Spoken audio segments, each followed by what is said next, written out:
बात को मानना जरूरी है, बाबा साहब की बात मानना जरूरी है। क्या मानना है? बाबा साहब की बात को मानना जरूरी है। बाबा साहब मूर्ति में नहीं बसते। बाबा साहब तो जब इस देश में कोई भी महापुरुष आंदोलन करेगा, बाबा साहब जिंदा हो जाएंगे। कैसे?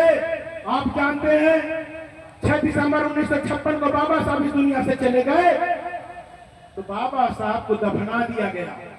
कौन से आकर के इस देश में बाबा साहब के बारे में सब भूल गए थे। महात्मा ज्योतिबा फुले को दफना दिया गया।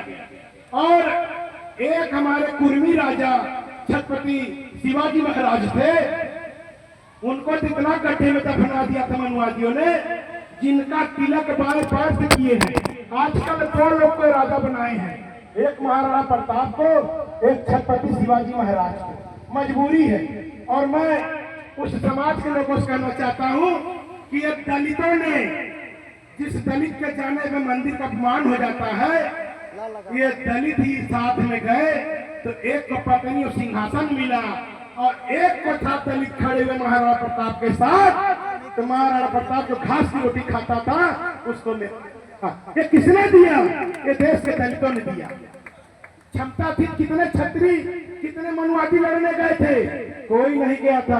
अगर घास की रोटी से सिंहासन में पहुंचाने की क्षमता किसी के पास है, किस देश का सूत्रों के पास है, दलित पिछड़ों के पास है, और किसी के पास नहीं है, आप जान लीजिए।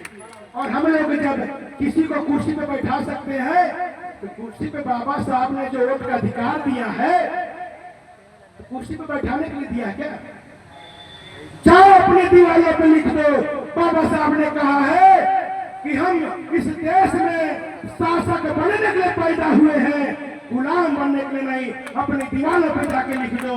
तो बाबा साहब ने वोट की जो कीमत दी है, एक वोट रानी की पेट की नसबंदी करके डॉक्टर बाबा साहब अम्बेडकर ने इस देश में, चाहे रानी का पेट हो, चाहे नौकरानी का पेट हो, किसी की पेट से अब जन्म ले सकता है। अब सिर्फ रानी की पेट की नसबंदी बंद हो गई है। अब हमारे आपके पास वोट की ताकत है। इस वोट की ताकत को आप समझो। अगर नहीं समझोगे, ऐसे ही मारे जाओगे, ऐसे ही जलाए जाओगे, ऐसे ही लूटे जाओगे। चाहे मथुरा हो, चाहे बिहार हो, कहीं भी कोई सुनने वाला नहीं है। मुझे भी तकलीफ होती है, लेकिन मैं अपना पूरा समय बहुजन समाज को तैयार करने में अपना पूरा जीवन लगाऊंगा। क्योंकि मनुवादी हम मारेंगे, वो मारेंगे, वो मारेंगे, सिर्फ घूम टहला करके जो बचा कुचा जीवन है वो समाप्त कर देंगे हमारा। तो हमें आपको अपनी ताकत बनानी है। और मैं मनुवादियों से कहना चाहता हूँ इस मीटिंग से, ए मेरे भाइयों, आपसे हाथ जोड़ के विनती है, हम आपसे निवेदन कर रहे हैं कि आप लोग ठीक आगे बढ़िए, सरकार बनाइए, कुछ करिए। इस देश में आप लोग चाहे जो कुछ करिए, लेकिन अगर खेत खलियानों में हमारी बहन बेटियों के साथ आप जो करते हो, मौका पा करके जो अपमानित करते हो, उनका सम्मान के साथ खेलते हो, उनका अपमान करते हो, उनकी इज्जत से खेल लेते हो और हत्याएं करते हो, उस दिन से तरसो कि कोई फूलन देवी ने पैदा हो जाए। बहुत जल्दी जो बहुत बड़े वीर बैठे हैं, एक थे मोगैम्बो है जो देश के शासक है मोगैम्बो। वो कहते हैं मोगैम्बो खुश हुआ जब देश का धन लेके कोई मोदी भाग जाता है, तो कहता है मोगैम्बो खुश हुआ। और प्रदेश में जो सरकार बैठे हुए हैं, हम ताकत जानते हैं। एक जो वहाँ बोल रहे कि हम अखिलेश यादव को गोली मार देंगे, यही को इन्हीं का पिताजी की सरकार थी। और जो आज की डेट में मसनंदे क्या कहते हैं भाई, मसनंदे है ना, क्या कहते हैं उसको, सिंहासन पे बैठे को क्या कहते हैं? हाँ नहीं, वो राहत तिवारी साहब कहते हैं मसनंदे। आज की डेट में सिंहासन पे बैठे हैं, जो बहुत बड़ी ताकत वाले बने हुए हैं। हमने वो भी देखा है संसद भवन में भोकर भोकर रोते हुए। और हमने बगल का जिला है, उसको भी हमने कोर्ट में देखा है, ऐसे हाथ जोड़ के जज के सामने रोते हुए, हे साहब, जज साहब, हमारी क्या गलती है, हमें माफी दिलाई दो। जब किसी की पत्नी गई, जब कोई गया, तब बहुजन की शेरनी बहन मायावती ने माफ किया था। ये सत्ता के गुंडे हैं, सत्ता के संरक्षक हैं, बाकी कुछ नहीं है। अभी जमीन में आ जाएंगे। अभी हमारी पार्टी मजबूत होने दीजिए, अरे हमको हमारे पास तो दूर छोड़ो, जो यहाँ बैठे हुए लोग हैं इनको ढूंढेंगे अटैची लेकर के। कहेंगे अरे साहब आप थूक कहाँ रहे हो, हमारे हाथ में थूक दो, जमीन पे काहे रख रहे, हम अपने जेबा में रख लेंगे। अरे साहब आपने हवा पास कर दी, साहब मन मस्तिष्क मजबूत हो गया, आए तो गुलाब की फूल की खुशबू भी बेकार है। हम जानते हैं 4 सरकार हम देखे हैं, हम सबकी गुंडागर्दी जानते हैं। साथियों गुंडागर्दी का कोई इलाज नहीं है, भाईचारा का इलाज है। भाईचारा को आप बनाइए और अपनी सरकार बनाइए। क्यों कि डॉक्टर बाबा साहब अम्बेडकर जिस दिन वोट का अधिकार लाए थे उसी दिन डॉक्टर बाबा साहब अम्बेडकर रात में वायलिन बजा रहे थे। क्या बजा रहे थे? वायलिन अपने रात कमरे में बजा रहे थे। और उनका जो पीए है, उनका निजी सचिव था नानक चंद्र रत्तू, डॉक्टर बाबा साहब अम्बेडकर को वायलिन बजाते हुए देख रहा था, बहुत खुश मिजाज में। रात के 2-2:30 बजे बाबा साहब वायलिन बजा रहे थे, बहुत खुश थे। नानक चंद्र रत्तू डॉक्टर बाबा साहब अम्बेडकर को बिना डिस्टर्ब किए वो चला गया। जब सुबह आता है तो रात की घटना का डॉक्टर बाबा साहब अम्बेडकर से जिक्र करता है कि बाबा साहब मैंने अपने पूरे जीवन में कभी आपको खुश नहीं देखा। ऐसा क्या था कि रात में आप वायलिन बजा रहे थे, खुश थे?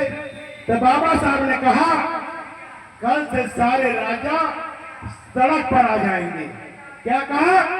कल से सारे राजा सड़क पे आ जाएंगे। तो नानक चंद्र रत्तू ने बाबा साहब से कहा इसमें कौन सी बात है?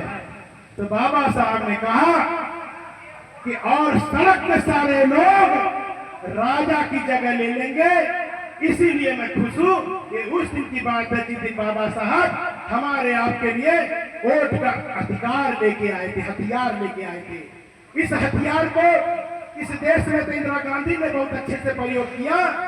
यह तो इस देश में सबसे बड़े मदारी बाबा, जानते कौन है मदारी बाबा? सबसे बड़ा मानवर मसीहा कांसीराम साहब, जिनके डमरू पे भोले बाबा जो है डमरू पे पीपी सिंह डांस किए, चंद्रशेखर डांस किए और अटल जी डांस किए। कौन ऐसा प्रधानमंत्री रहा जो रहते उनके दरवाजे नहीं गया? एक घटना बता रहा हूं आपको, अटल जी की घटना बता रहा हूं। अटल जी फोन करते हैं और कहते क्या है, अरे मानव साहब मैं आपसे मिलना चाहता हूं। तो मानव साहब कहते आ जाओ घर पे, आपको घटना बता रहा हूं। और अटल जी चले आते हैं मानव साहब के घर पे, पूर्व प्रधानमंत्री। और चले जब आते हैं तो मानव साहब कमरे में ऐसे लेटे रहते, लुंगी पहन करके। और जब अटल जी ऐसे ही कमरे में घुसते हैं, एक आत्मा सा आदमी, यहाँ तो बहुत अच्छे लोग बैठे हुए हैं, इनमें से बहुत कमजोर आदमी अटल जी का हाथ पकड़ लेता है और जानते क्या कहता है? चप्पल उतार दीजिए। क्या कर दीजिए? चप्पल उतार दीजिए। उससे आगे की बात सुनिएगा, सबसे बड़ी घटना। मानव साहब लेते थे और जो टीवी 9 भारत में रिपोर्टर है अमिताभ वाजपेयी और एक और, दोनों आराम से बैठे थे और दोनों जूता पहन के बैठे थे। आप समझ पाए? सन्नाटा मारे हो, कितना दिन में समझोगे? नहीं समझ पाए। समझ पाए? ऊपर चला क्या काम? जहां पे जूता मानव साहब के औरा से, जहां का जूता उनके राजनीतिक शक्तिशाली डिसीजन से प्रधानमंत्री जूता उठा देता है, आप समझिए क्या मैसेज दिए? आप मैसेज नहीं समझ पा रहे हो। मैसेज कितने दिन में समझोगे मेरे भाइयों? इस देश में मानव साहब वो चीज थे। और आप जान लीजिए इस देश में मानव मसीहा कांसीराम साहब ने जब चमचा एज लिखी, तो उस पर मैं 2 लाइन आगे बताना चाहता हूँ। इस देश में चमचों का उदय जिस दिन आरक्षण जब मिला नौकरियों में, और जब राजनीति में मिला, इस चमचे का प्रयोग कांग्रेस एंड कंपनी के लोगों ने इस देश में किया। वो कैसे किया कि वो देखने को मिला, ये सब बाबा बाबा की बात करते थे। और मानव मसीहा कांसीराम साहब, पूना में एक धर्मशाला है, काटके बाबा का धर्मशाला, वहां पे आरबीआई का नेता गायकवाड़ और कांग्रेस का नेता मोहन धारिया दोनों बैठे थे, प्रेस कॉन्फ्रेंस किए और करने के बाद जब प्रेस कॉन्फ्रेंस में बोल रहे थे, मानव साहब दरवाजे पे खड़े थे, कह रहे हैं कि इस देश में जो दो नदियों का किनारा गांधी यानी बापू और डॉक्टर बाबा साहब अम्बेडकर यानी बाबा, दोनों का ये किनारा नहीं मिलन हुआ। आज हमने उस दोनों किनारों को उनके जाने के बाद आज हमने मिलन कर दिया। वो मिलन जानते क्या था? वो मिलन था उस समय 525 लोकसभा की सीटें हुआ करती थी और मानव मसीहा कांसी राम साहब देख रहे थे, एक सीट पे बाबा लड़ेंगे और 524 सीट पे बापू लड़ेंगे। मानव मसीहा कांसी राम साहब वहां से फिर इन दोनों नेताओं से नहीं बात किए, वहां से गंगा जमुना की धरती की तरफ मानव साहब फूले और पेरियार और नारायणा गुरु रामास्वामी नायकर अपने संतों गुरुओं का पौधा महाराष्ट्र की धरती से उठा करके हिंदी शासित प्रदेशों में लेके चले आए और लेके आए तो चमचा एज लिखे और चमचा एज में लिखे कि चमचा किस प्रकार के होते हैं, चमचों के परेशान मत करो, चमचा जब उठाए कोई तो जो उठा रहा है उस चमचे को उठाने वाले हाथ पर चोट मारो। ये है चमचा एज की कहानी, जो चमचे के ऊपर मानव मसीहा कांसी राम साहब ने पूरा किताब लिखी है। यही उसका सारांश है कि जो भी नेता चमचा उठाए उस चमचे को न मारो, चमचा उठाने वाले को चोट मारो तो आपके समाज से चमचा बंद हो जाएंगे। और मानव मसीहा कांसी राम साहब ने सब चमचों को पीटा, अपने डमरू पे नचाया और जो चाहा अपने जिंदगी किया।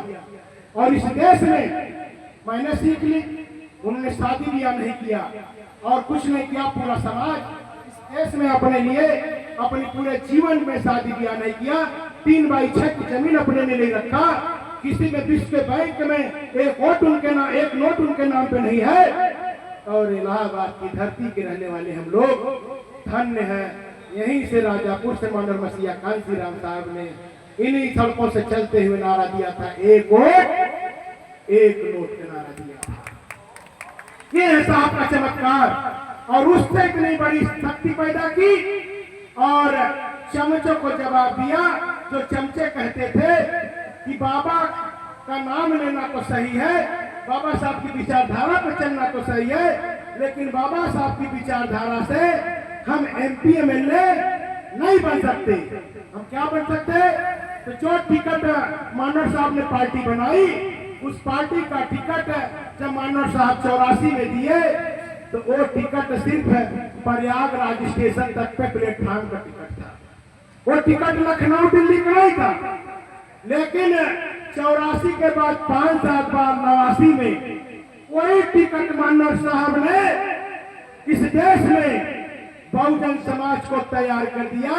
जो टिकट 84 में इस देश में प्लेटफॉर्म टिकट था, वो 89 में 13 MLA 3 MP बना दिया। लखनऊ के लिए भी रास्ता खोल दिया और दिल्ली के लिए भी रास्ता खोल दिया। ये मानव मसीहा कांसी राम साहब का चमत्कार।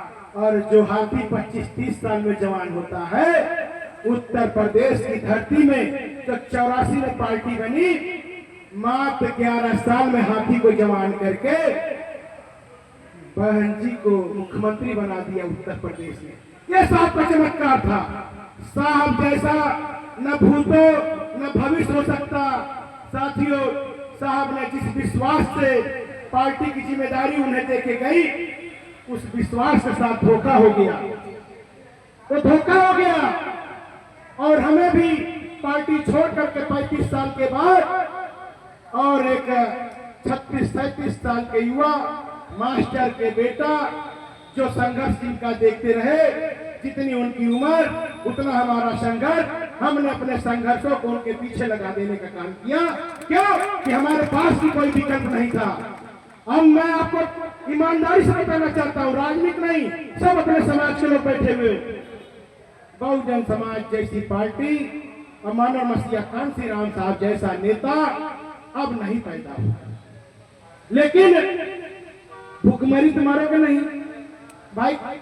जब तक ले हमारे पास ऐसी व्यवस्था नहीं हो जाती है तो जब दिहाड़ी से ही हमारी बात बने, हम अपनी दिहाड़ी से ही राजनीति अपनी चलाने का काम करेंगे इकट्ठा करके। क्या करें भाई, और मजबूत करेंगे। एक दिन इसी दिहाड़ी से करते करते करते इकट्ठा करके आप लोगों को उत्तर प्रदेश में, आप लोगों का स्वभाव मैं जानता हूं, मोदी जब चला था तो उसके एक हाथ में चेटली थे, एक हाथ में केतली था, तो कुदरत ने चेटली को छीन लिया और हमारे भाई चंद्रशेखर आजाद जी ने उससे केतली छीन लिया। आज खाली हाथ घूम रहा, तो केतली आ गई। क्यों आ गई? अब आप लोग जानते हो कि आप लोग जो वोट डालने जाते हो तो आपको सूंड दिखना चाहिए, न सूंड दिखे तो गड़बड़ हो जाएगा। तो हमने सूंड लगी हुई केतली लाई है, और वो केतली ऐसी है कि इस केतली की जितना डालते जाओगे, और एक केतली हमने मजबूत से पकड़ी हुई है।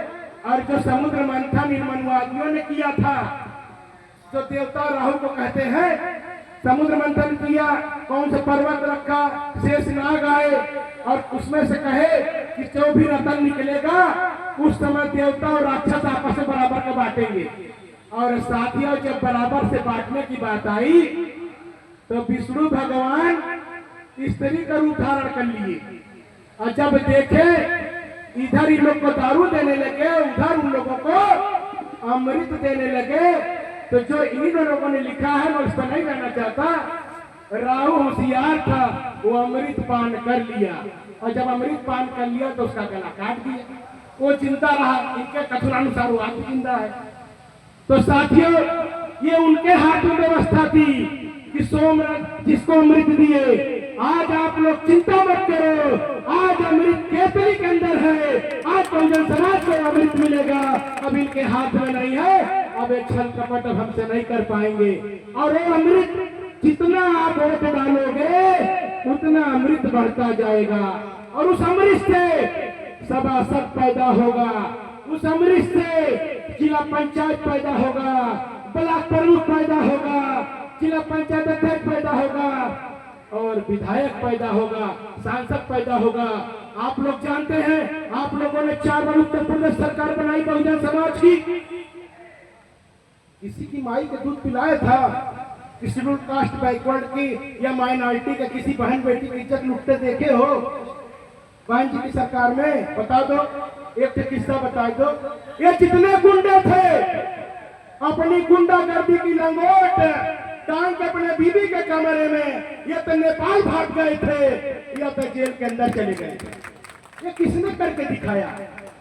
उसने कहा, एक अदना सा जो बहन जी जो माने मसीहा कांसी राम साहब ने, जिसको जो कंडी पाथती थी, जिसके पिताजी क्लास 4 एम्प्लॉय थे, हमारे फादर के विभाग, उसी विभाग में हमारे फादर क्लास 1 एम्प्लॉय थे, कंडी पाथती थी। और अगर कंडी में पात करके अगर पहुंचाए तो इतने बहन भाई बहन थे, वो आगे गुजारा न होता। जब उसको इतनी ताकत माना मसीहा कांसी राम साहब दे दिए वोट की ताकत से, तो वोट की ताकत को आप समझो कि वोट में कितनी ताकत है। अगर अपनी सरकार बना लोगे तो हम लेने की क्यों बात करें भाई? 5 किलो राशन पे मैं थूकता हूँ, 5 किलो राशन पे मैं थूकता हूँ। ये 5 किलो राशन मोदी जी अपने पास रख लो, योगी जी अपने पास रख लो। जिस दिन हमारी सरकार बन जाएगी, 5 किलो राशन छोड़ो, हम आपको बिल्कुल आराम से पौवा भी चाहोगे, खम्मा भी चाहोगे, अगर मटन मुर्गा भी चाहोगे वो भी हम देंगे राशन सहित। सिर्फ सरकार हम लेंगे, और सरकार कैसे लेंगे? वोट की ताकत से लेंगे, भीख से नहीं लेंगे। हम वोट की ताकत तो चोरों से चोरी करके सरकार बनी, अपहरण करके। क्यों? मैं कहा कांग्रेस दादी नानी माई अक्का है, सब कुछ कैसे है साथियों? ऐसे है ईवीएम के से चोरी करके पहले कांग्रेस ने अपना राजपाट लाया। 2004 में 2009 में कांग्रेस ने किया, लेकिन कांग्रेस लोकसभा में करी, थोड़ा बहुत विधानसभा में कर ली। लेकिन जब इनका आपस में समझौता हुआ, भैया ईवीएम पे हम क्यों लिखे नहीं है, इन्हीं के प्रवक्ता जीवी नरसिम्हा राव, अडवाणी जी भी जिंदा है, जीवी नरसिम्हा राव 400-500 पेज की ईवीएम का घोटाला लिख दिए और एक से घोटाले का नुस्खे बताए कि कैसे कैसे ईवीएम में धांधली और चोरी होती है, वोटों का अपहरण होता है। हमने नहीं लिखा, इन्होंने लिखा। जब लिखा तो कांग्रेस और भाजपा का समझौता हुआ ईवीएम का। तो कहन भैया हमें दे दो, 5 साल तुम भी कर लो। तो भाजपा से कहा, भाजपा ने कहा नहीं नहीं नहीं नहीं 10 साल आप करो, 10 साल हम करेंगे, बराबरी का मामला रहना चाहिए। तो 2014 में 2019 में समझौता के तहत 2 बार लिए। लेकिन जो इस देश में चुनाव आयोग चुनाव आयोग बना हुआ है, जो इस देश में भाजपा आयोग बना हुआ है, जो इस देश में कमल प्रिंटिंग प्रेस छाप रहा है, ये ईवीएम से छप रही है। ये कमल प्रिंटिंग प्रेस से चुनाव आयोग छपवाता है। हम वोट कहीं डालते हैं, चला कहीं जाता है। ये कमल प्रिंटिंग प्रेस की नसबंदी करनी है, बिना नसबंदी करे आपका राजपाट आना नहीं है। तो समझौता को चला 19 तक ले, 24 के बाद मुंह खुला है। जब 24 में फिर ये मोगैम्बो खुश हुआ, नॉन बायोलॉजिकल फिर प्रधानमंत्री बन गया, तब मोगैम्बो खुश हुआ, तब इनको छाती फटी कांग्रेस वालों की। अगर इनका दलित राष्ट्रीय अध्यक्ष नहीं होता तो मुंह सीला हुआ होता। क्यों कहा दलित राष्ट्रीय खड़गे जी ने गुजरात में जाके कहा,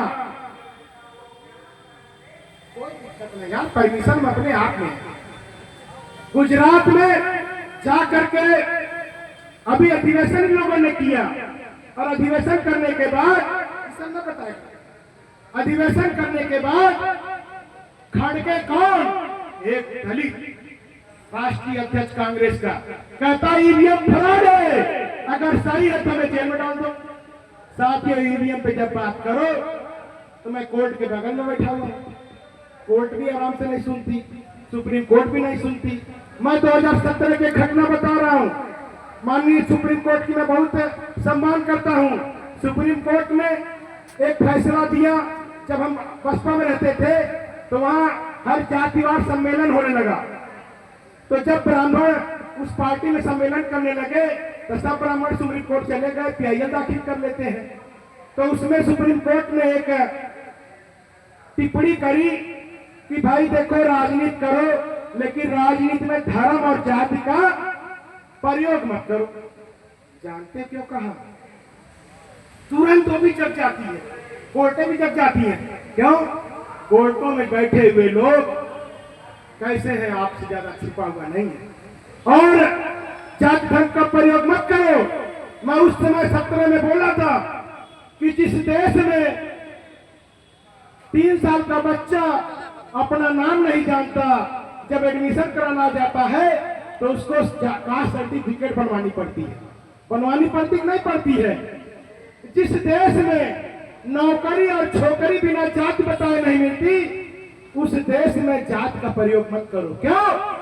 कि उस समय ऐसा इनको लग रहा था कि अगर ये लोग जग गए, इनके सभी कास्ट के लोग ब्राह्मण उस पार्टी में आ रहे थे, इनको महसूस हो गया था कि अगर ये इकट्ठा वोट होकर के दे देंगे तो हम कभी भी इस पार्टी को, बहुजन समाज की जो पार्टी, इसको हम कभी हटा नहीं पाएंगे।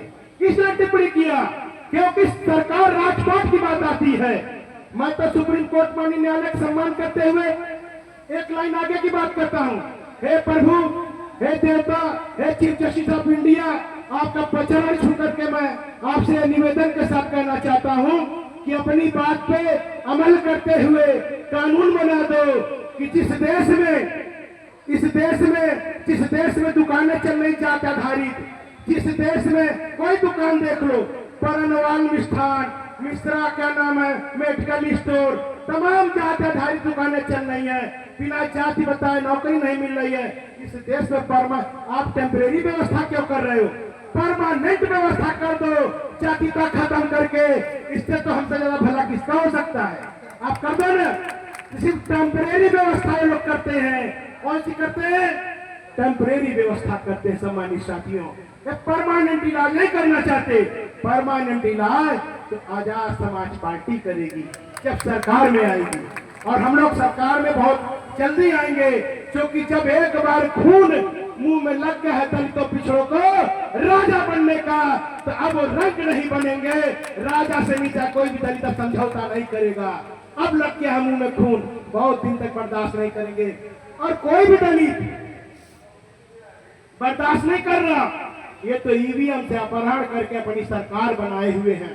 ए मेरे बहुजन समाज के लोगों, बाबा साहब को सच्ची श्रद्धांजलि तब होगी कि जब हम अपने वोट का सौदागर करेंगे, तो बहन बेटी की इज्जत से सौदा जोड़ लोगे, आपकी सरकार बन जाएगी। जिसने भी दारू मुर्गा या ओट्स का सौदा किया तो समझ लो बहन बेटी की सौदा किया, तो समझ लो जिसने किया। और हम जानते हैं कि बड़ी ये दलित पिछड़े खुददार कौम है। अपने को दे देना, चाहे एएसपी दे देना, चाहे एसपी दे देना, चाहे बीएसपी दे देना, लेकिन इनको मत देना। किनको मत देना? कच्चा बनियान गिरोह एंड कंपनी के लोगों को मत देना। कम से कम अपना वोट की क्यों?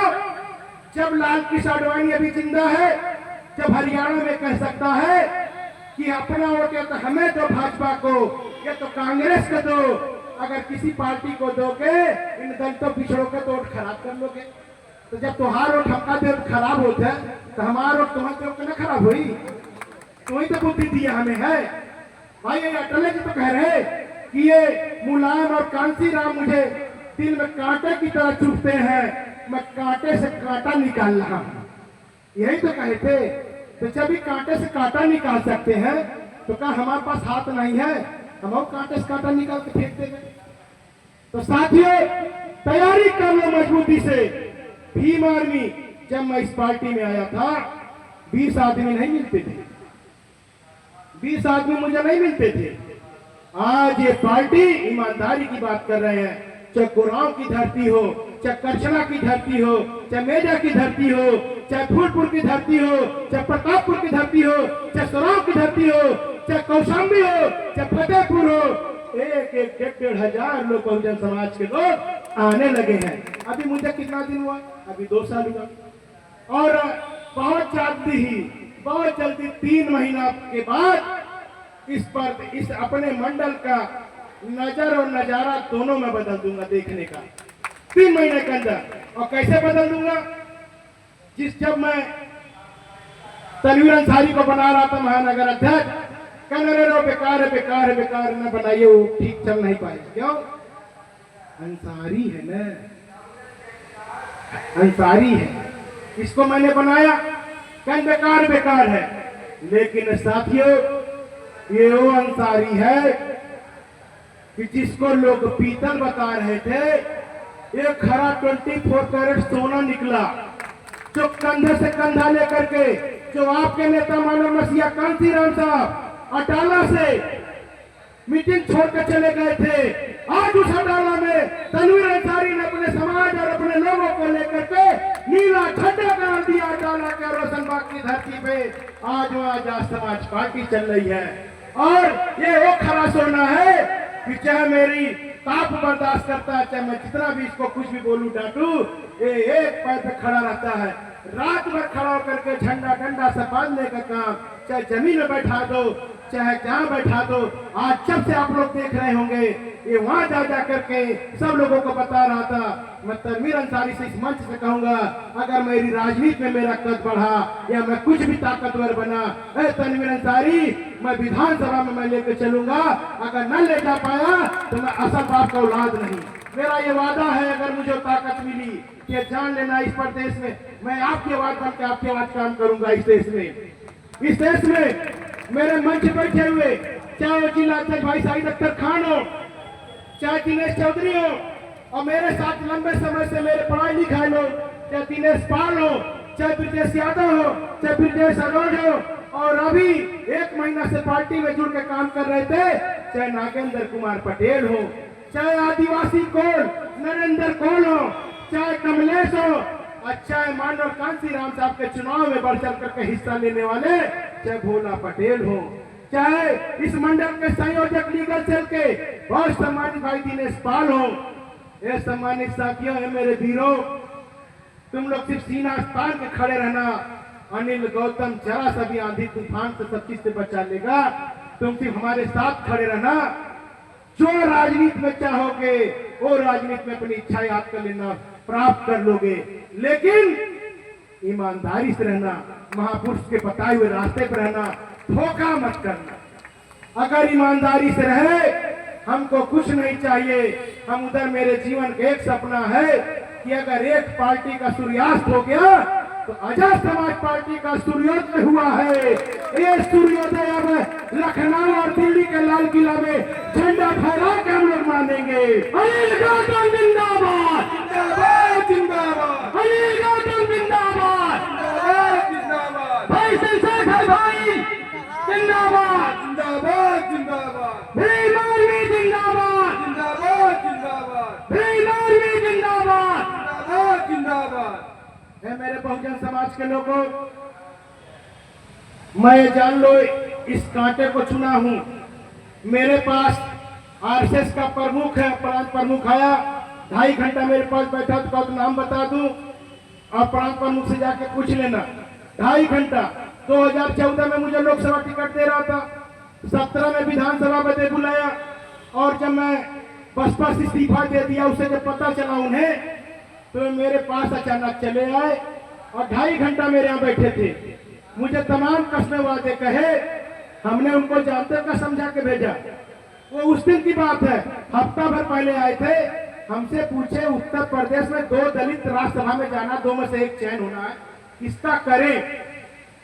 एक नाम बताए जुगुल का और एक नाम बताए बिरलाल जी का। हमने कहा बिरलाल का चयन कर लो, मर्द आदमी है। अब बिरलाल जी को पता भी नहीं है, बिरलाल राज्यसभा पहुंच गए। हमको कहा पार्टी ज्वाइन कर लो।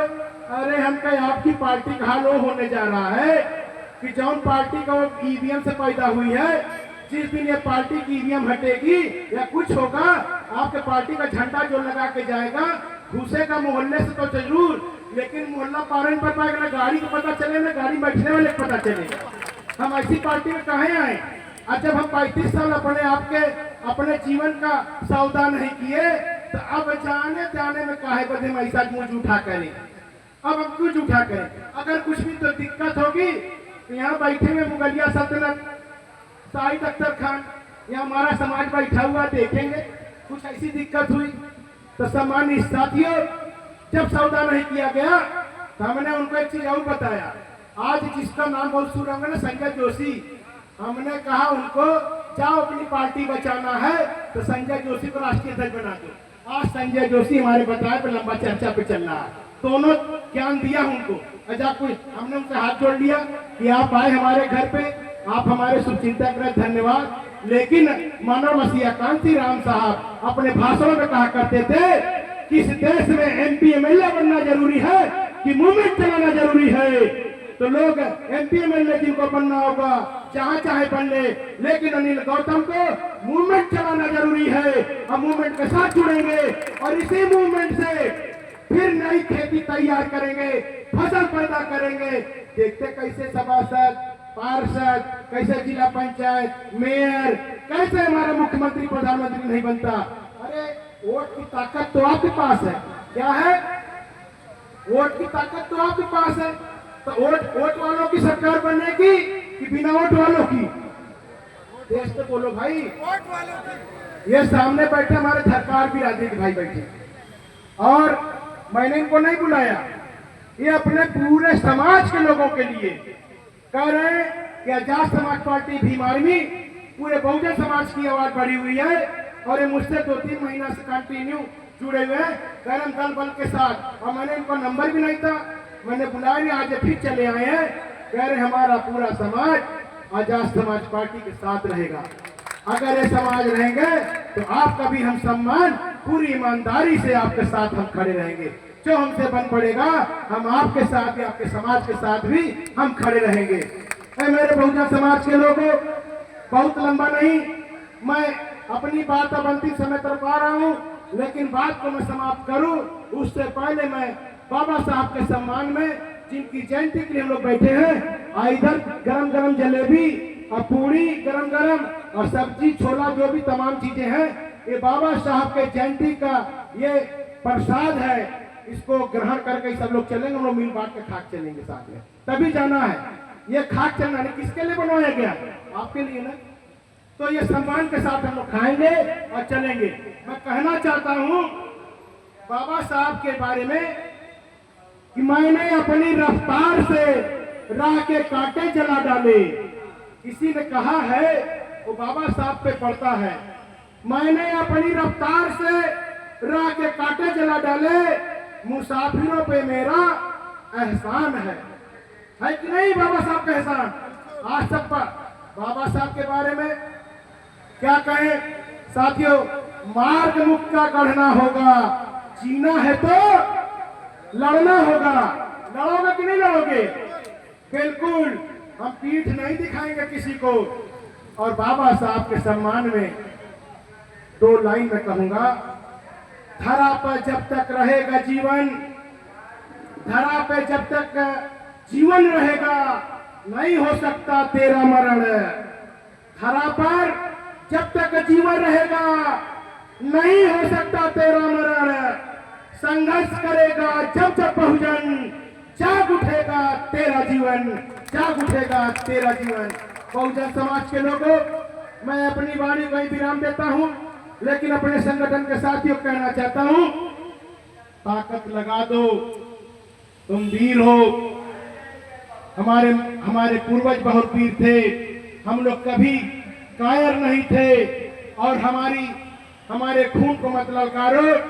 हमारे बहुजन समाज में एक बार झूठी वर्दी पहना दी अंग्रेजों ने तो पुणे बदल दिया गया।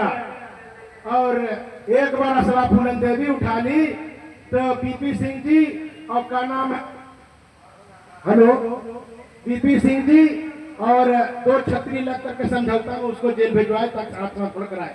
हम लोग बाबा साहब के संविधान को मानने वाले लोग हैं, और हम लोग संविधान को मानने वाले लोग, हम लोग नहीं चाहते कि संविधान विरोधी काम करें।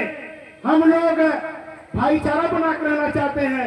ये देश सभी जाति धर्म लोगों का है, ये देश मुस्लिम भाइयों का भी है, ये देश ब्राह्मणों का भी है, क्षत्रियों का भी है, वैश्यों का भी है, शूद्रों का भी है। क्यों न हम एक भाईचारा बना करके इस देश में अच्छे से रहे, बाकी राजपाट के लिए वोट जिसको देना हो दे। मैं अपनी वाणी को विराम देता हूं, और विराम देते हुए जय भीम जय भारत। लेकिन बाबा साहब को श्रद्धांजलि देने के लिए सभी लोग गली मोहल्लों में चले जाओ और आजाद समाज पार्टी को मजबूत करने में अपना सब कुछ लगा दो। आप लोगों से रजा लेते हुए जय भीम जय भारत, जय बहुजन समाज के लोगों, बहुत बहुत धन्यवाद।